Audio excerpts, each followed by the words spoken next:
From Dark Souls 9669, shouldn't raids be balanced to be outpaced by its own gear well enough? Blizzard need to stop having ways to get higher tier gear started with Garrison. So if you're not aware there, if you know when you got enough sort of progress in your character, the Garrison would just be this like weekly drip feed of epics. Like you know, Vault. Oh shit. Proto Vault. There you go, Proto Vault. Just that I guess you kind of yet to push a character to a certain amount of progress within that raid. And then I think the Vault, like the Garrison missions just drop that gear like continually for that character, which was a bit weird having these characters decked out in like, I think normal mode perps, but they hadn't even stepped in the dungeon. It was like kind of odd. Yeah, so raids being balanced to be outpaced by their own gear. I think it's just like that typically does happen, but with Sepulchre, they just really ran into like quite a few more specific issues and just off-target tuning. So, yes, I think that should be the case. There's complicated reasons why it wasn't the case for Mythic. I'm not really sure what it was like for Heroic and Normal. I certainly know that like whenever we were progressing on Normal, which I know is a fucking laughable statement, by the way, the context there is our guild quit before. I think we'd progressed like just over halfway through Sanctum of Domination and we quit. So whenever we started the new patch, we had mostly normal mode Sanctum gear, and we then went into normal mode Sepulchre. But like for us, like going in, getting the better gear, seeing our numbers go up, killing more bosses, that felt really great. The thing that didn't feel great to us was the nerfs, which kind of like robbed us of our Anduin progress because we just face rolled him after a nerf, and that was like kind of sad. I know, even though it's normal, but like overcoming a challenge is overcoming a challenge still. Yeah, I guess like raids being outpaced by their own gear, that should happen. I think there's... I mean, it generally does happen. I think it's just maybe some things there have been somewhat magnified in the Mythic scene, where like, you know, in Mythic you're really brushing up against some pretty hardcore shit. Like when a fully geared, you know, when it's still a challenge for fully geared best players in the world. Yeah, because like ideally you would want that to be a challenge for partially geared best players in the world, and then a few months later fully geared Mythic raiders can make their incremental progress. Yeah, I think so much of it is just down to M+ and Raid are blended. And M+ is more efficient. And it's easier because the organizational element's easier. And it's easier because it's literally easier difficulty-wise. And that just makes this like really hard thing to balance. It's really kind of... M+ is constantly kind of eating ratings lunch in a weird sense. Which kind of makes raiding feel a little bit pointless in terms of the gearing structure, which the whole game is about. Yeah. I think Scott Archibald wants to sort of talk about this too. He supered us. Yeah, he supered us 10 bucks and said, what if they change raids to drop different loot in each tier bracket? Not just item level upgrades, but actual different gear with different stats, trinkets, tier sets. I'm not sure exactly what you mean, but I think what you were speaking to is like a higher diversity of drops from within a raid. Yeah. And I think there's something to be said for a version of the game that actually, this goes to what you were saying earlier about like the idea of having different builds for your character. A version of the game that like just has more loot, has more things, just like a little two-piece set of trinkets, and just giving you like literally more loot is coming out of the game as you're playing, but you know, the loot is a bit more diverse, a bit more crazy, a bit more wacky. You can do more things with it. You know, maybe something like that. It's like, could it be slightly less competitive because it's harder to balance? Yeah. Could it also be maybe slightly more fun? Potentially, yeah. It's kind of, I don't know, it's interesting thinking through like raid loot and what would be satisfying. Because I know there's times where we've just, we've kind of looked at Mythic Plus and like looked at raid and thought, fuck it, just double the raid loot. Yeah, that's, I mean, well, so much of that is just to keep parity with M+. Yeah. Because you do need to be more efficient. But that's another thing where, like, some of that is, like, because of the player's skill acting as a multiplier on potential damage output. That's one of the things that's really key, where you look at, like... And this is kind of hard to understand, because generally World of Warcraft is not very difficult from a DPS perspective. Nothing is exceedingly complicated. It's pretty easy to just kind of do, but there's a lot of nuance lost in, like, always be casting, like, hyper-efficiency.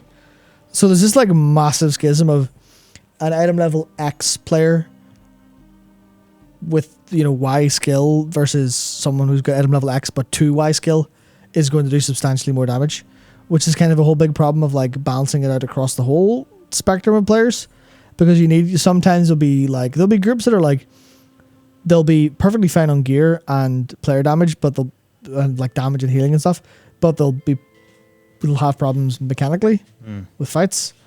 And then there's the opposite where players just going, well, we're doing the mechanics properly, just have to wait for fucking gear now.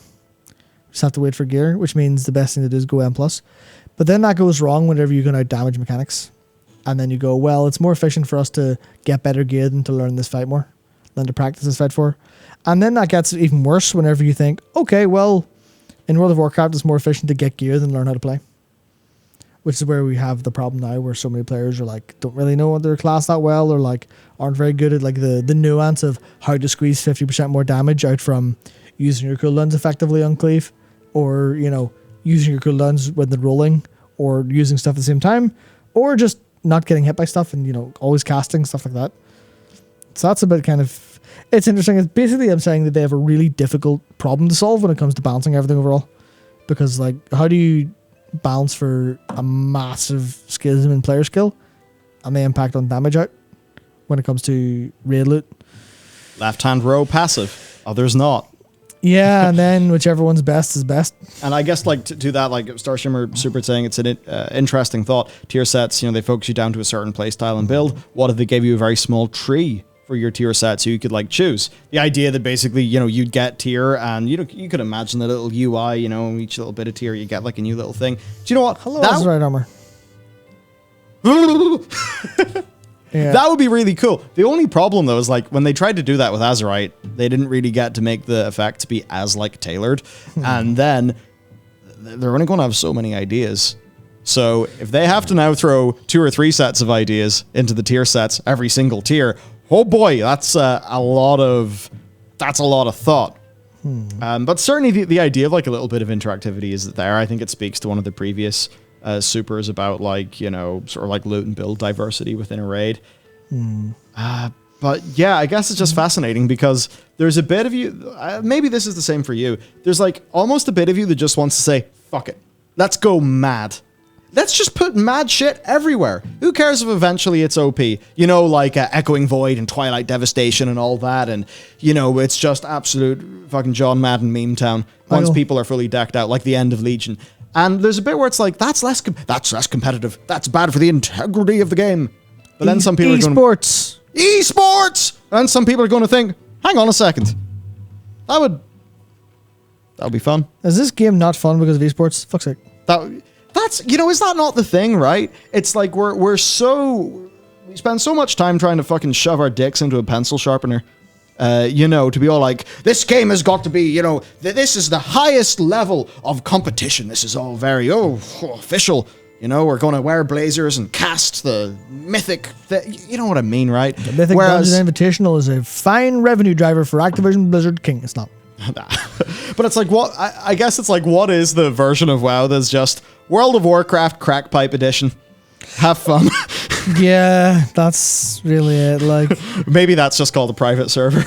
Oh yeah. Oh dear. Oh shit. Oh Matt, the assassins are coming for me. It's been nice knowing you all. Here I'm Hal, super sort of pointing out the different loot pools. That feels a bit like when 10 and 25 man had different loot. ICC being an example of that. Yeah, that was the weird thing. Like ICC 10, it was it was easy enough. I'm sure there's maybe times when 25 felt easier or something. Like it kind of depends on the players that you have because on 10 man points of failure, etc. But yeah, that's what it was totally like. I remember doing ICC 10 a bunch, and then on our off nights, like doing some 25 pugs back with the old guild. And yeah, I suppose it's the sort of thing like it had a benefit in that ICC 10 was like this super accessible entry point into the game. And then it was funny because then they made 10 normal and 10 heroic be the same level of difficulty and loot reward to 25. They did that in the Cataclysm expansion. And from that point until Siege of Orgrimmar, when Flex in difficulty, which is now called normal, when that was introduced, all of these people that just like played 10, that like easier, more casual, with less of a large social sort of thing to build, they just like didn't have that exist for them anymore, which is like a kind of crazy thing that happened, isn't it? I like Absolutely. Richard Dobbs and Super do Season of Mastery in retail, call it crack pipe mode. Yeah.